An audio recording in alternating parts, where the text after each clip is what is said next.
All right, diving right in. We're going deep with Naval Ravikant today, Yeah, his wisdom. as laid out in the Almanack of Naval Ravikant. By Eric Jorgenson. That's right. We're looking at wealth and happiness These today. two big topics. Huge. And what's cool about this book is it doesn't see them as separate. Totally intertwined. Completely. Ravikant really kind of flips the script on how we think about success and fulfillment. 100%. One idea that really grabbed me was his rule about decisions. If it's not a clear yes, It's a no. it's a no. Just like that. I mean, think about it. Your life, my life, we are just bombarded with choices every single day. Oh, yeah. It's almost like our brains aren't even wired to handle this much input.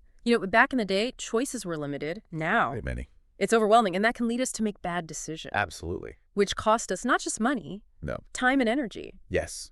Things I know, are super valuable to you. This say no rule is like a mental decluttering tool. It helps us focus on what really matters. And this ties into another concept that I think is super cool, compounding. But not just with money. Right. Ravikant talks about how your reputation compounds. Over time, it's fascinating. Consistent effort, building genuine relationships, acting with integrity, those things build up, like interest, yielding huge returns in the long run. So it's not about quick wins. No, It's about the long game, it is. which aligns perfectly with your focus on integrity. What are some ways you think people can actively invest in their reputation? I think it starts with being reliable, Okay. delivering on your promises. People remember who they can count on, and that builds trust. It's like building that foundation of trust brick by brick, and it becomes this solid base for everything else. Now, things get a bit uncomfortable when the book dives into the psychology of wealth, talking about envy and mindset. This is where Ravikant gets really thought-provoking. He argues that negative feelings towards wealth actually block you from achieving it. It's like a self-sabotaging cycle. Yeah. And this made me think about the idea of surrounding yourself with successful people. Yeah. How do you do that without falling into the comparison trap? I think it's all about shifting your perspective.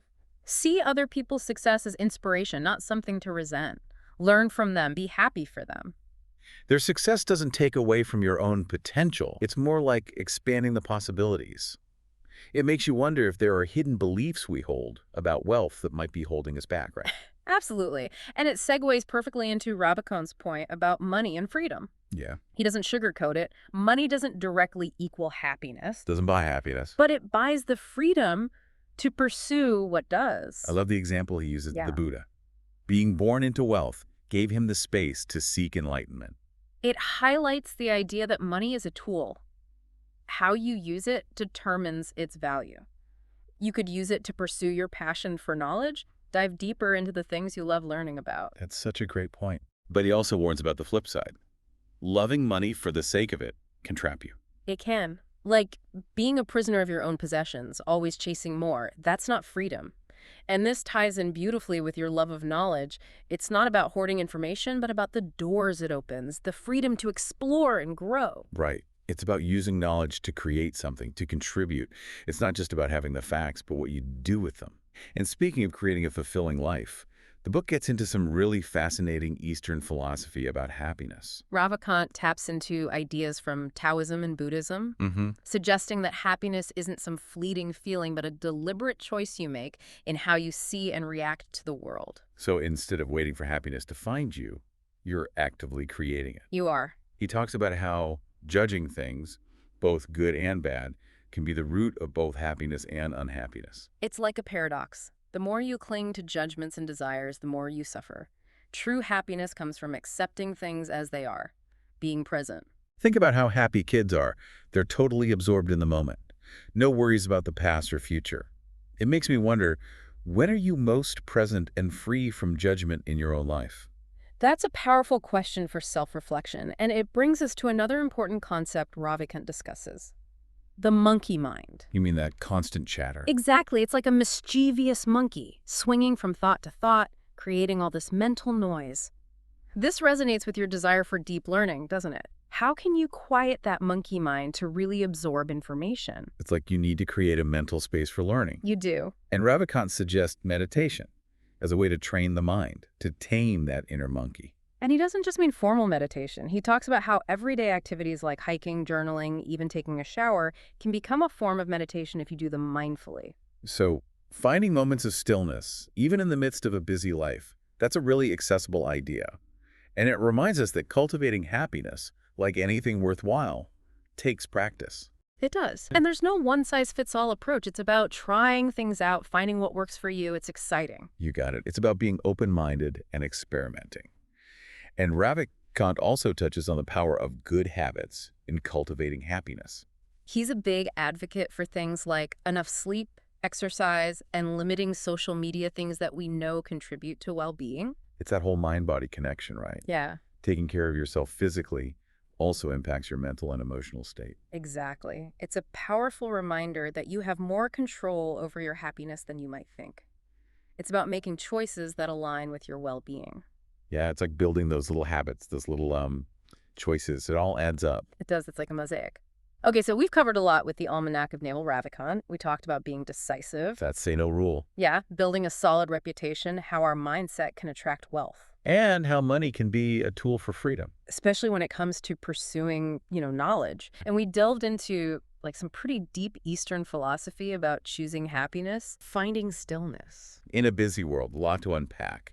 But before we wrap up, there's this one piece of advice that I wanted to dig into a bit more. He talks about leaning into short-term pain for long-term gain. That one definitely goes against the grain, especially these days when everything's about instant gratification. So true.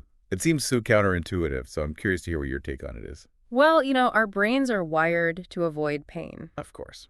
and seek pleasure in the moment, but real growth, lasting fulfillment often requires pushing past that initial discomfort. Think about, like exercise Okay. might be tough at the time, In the moment. but the long-term benefits are huge. Or building a business. I mean, you're going to hit obstacles, you're going to hit challenges, but pushing through can lead to such amazing things. Exactly. It's that long game.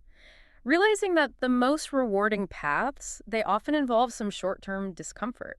It makes me wonder, thinking about your goals, is there an area where you could apply this? That's a great question for our listener, right? Where are they playing it safe? Avoiding discomfort that could lead to something really fulfilling. It's an invitation to look at your habits, your choices, and ask, am I prioritizing short-term comfort over long-term goals? Really gets you thinking. Mm. And I think that's the beauty of the Almanack of Naval Ravikant, right? It challenges you to see things from a different perspective. It's packed with wisdom, practical advice. Makes you think about success, wealth, and happiness in a whole new light. I feel like we've just scratched the surface here. Hopefully this deep dive has given you some food for thought, sparked your curiosity. Yeah, we encourage you to explore these ideas further.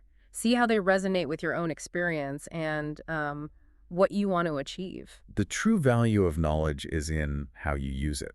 It's about letting these ideas shape your choices and your actions and ultimately help you create a life that's truly meaningful. It's about embracing lifelong learning, knowing that there's always more to discover, more to experience, more to create. And as you continue on that journey, we wish you all the wealth and happiness that comes from living a life aligned with your values, your passions, and your deepest aspirations. It's a journey filled with challenges and rewards. We're excited to see where it takes you.